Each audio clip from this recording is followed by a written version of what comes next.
Salut tuturor și astăzi facem un episod de pe acest canal. Astăzi o să fac sandwich de casă.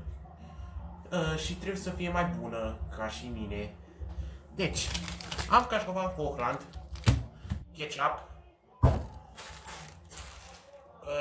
ceva de la Mezel, e mușchile, cred, pâine și șnițelul de pui. Și hai să facem sandwich-ul de casă challenge. Deci punem cașcaval prima dată pe pâine. Punem o felie de slănină. Punem șnițelul. Și punem ketchup-ul.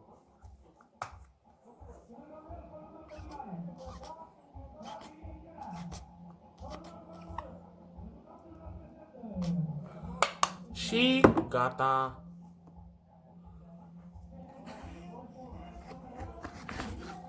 Vă arată și că e meniu 8. Puneți un like. Puneți un like și un comentariu dacă am făcut sandwich mai bun.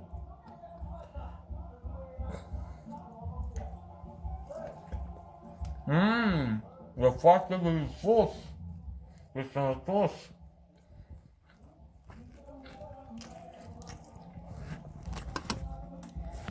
O să sănătos. Asta e ideea.